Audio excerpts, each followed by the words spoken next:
কি মুরব্বীর একটা কথা ছিল যে সুজনের ঘরে হয় কুজন, কুজনের ঘরে আসে সুজন।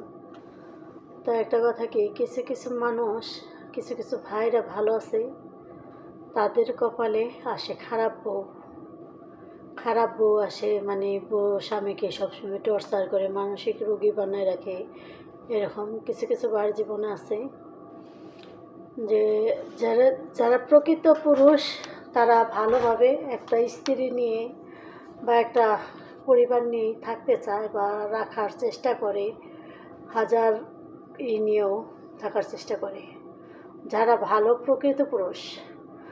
আর এইটা হলে এই কথা মুরব্বীদের, যে যারা সুজন তাদের তাদের ঘরে আসে কুজন, আর যারা কুজন তাদের ঘরে আসে সুজন। সুজন পুরুষের কাছে আসে কুজাত কিছু মহিলা।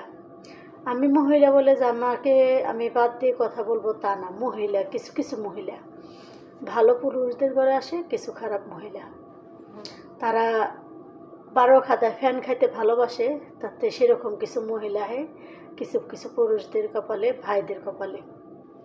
আবার এমন কিছু মহিলা আছে যারা হয়তো চায় একটা সংসার নিয়ে বা একটা স্বামী নিয়ে। আবার এমন কিছু মহিলা আছে যে তারা একটা স্বামী নিয়ে, একটা সংসার নিয়ে, বা যত খারাপ স্বামী হোক তাকে নিয়ে সংসার করে খেতে চায়। কিন্তু তাদের কপালে আবার এমন খারাপ কিছু পুরুষ জুটে, তারা কুকুর তো ভালোই, কুকুরের চেয়েও খারাপ। তাদেরকে কুকুর বলে গালি দিলেও মনে করেন কুকুরের অবহেলা হবে। কিছু কিছু পুরুষরাও আছে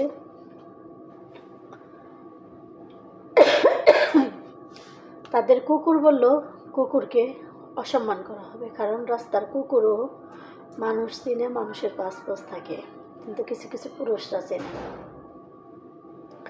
কিছু কিছু পুরুষের জন্য যদি কিছু কিছু নারী হাজারো কিছু করে, তবু দিন শেষে হে কয় কী করছো।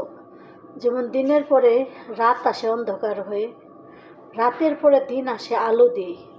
তো হয়তো কিছু কিছু বোনরা আলো চাইলে পায় না, আবার কিছু কিছু ভাইরা আলো চাইলে পায় না।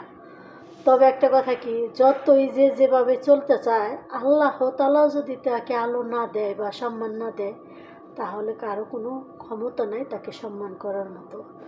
কারণ আমাদের সবচেয়ে সম্মানের রাখার মালিক হয়েছে উপর আল্লাহ। কারণ রিজিকের এই যে 4 আঙ্গুল কপালটা দেখতে পাচ্ছেন, এই 4 আঙ্গুল কপালটায় রিজিক যেদিন লেখছে আল্লাহ তাআলা, তখন তার কপালটার সাথে সাথে রিজিকটা যায়। তো কিছু কিছু মানুষ ভাবে কি, হয়তো আমি না খাওয়াইলেও খাইতে পারবো না, আমি না পড়াইলেও পড়তে পারবো না, আমি না চালাইলেও চলতে পারবো না। এটা একদম ভুল। মানুষ যেদিকে চলে তার রিজিক, তার কপাল তার সাথে সাথে চলে। কারোর সাথে কোনো দিন কারো রিজিক যায় না, কারোর সাথে কোনো দিন কারো কপাল যায় না। যার যার কপালে বিধাতা যা লেখছে তাই হবে। কিন্তু ওই যে বিধাতা লিখছে 5 দিনের দিন যা লেখে, বা যেদিন জন্মগ্রহণ করে সেদিনই তাই লিখছে, কিন্তু বাদ বাকিগুলো না। হয়তো অনেক অনেক মানুষ মনে করে কি, ওরে দেখা যায় কীভাবে অবহেলা, অপদস্থ বা অপমান করা যায়। কিছু স্বামীরা চায় বা কিছু পরিবাররা চায়, কিছু ছেলে সন্তানরা চায় বা কিছু মেয়ে জামাইরা চায়। কিন্তু জানেন একটা কথা কি, কেউ কাউকে কোনো দিন অপমান করতে পারে না। যদি আল্লাহ তাআলা স্বয়নে যদি তার আঁচল দিয়ে ঢেকে না রাখে তার সম্মান, তাহলে কেউ সম্মান রাখতে পারে না। মহান আল্লাহ তাআলা যেমন সৃষ্টি করে, তার আঁচল, রহমতের আঁচল দিয়ে সে ঢেকে রাখে তার সব কিছু। কারণ আল্লাহ চাইলে সবাইকে অপমান করতে পারে, আবার আল্লাহ চাইলে সবাইকে অপমান করে না। কারণ সব কিছুর মালিক যেমন আল্লাহ, রিজিকের মালিক আল্লাহ। কিন্তু একটা কথা কি, যে কোনো সময় ভেঙে পড়লে চলবে না। শক্ত হয়ে খাড়ায় থাকতে হবে, মনের সাথে যুদ্ধ করে হলেও থাকতে হবে। যে ভেঙে পড়বে সে পড়ে গেল, আর যে শক্ত হয়ে দাঁড়িয়ে থাকলো তো সে দাঁড়িয়েই থাকলো। একটা কথা কি, অনেকে অনেকটাই মন্তব্য করে বা অনেকটাই করে দেখি এক এক সময় এক একটা ভিডিওতে যে অনেক কিছুই দেখা যায়, কারণ অনলাইন জগতে যেহেতু সবাই ভিডিও ছাড়ে, সবাই কই ছাড়ে, তো দেখা যায় মানুষের কত কষ্ট বা কত দুঃখ, কত কিছু নিয়ে মানুষের জীবনযাপন চলে।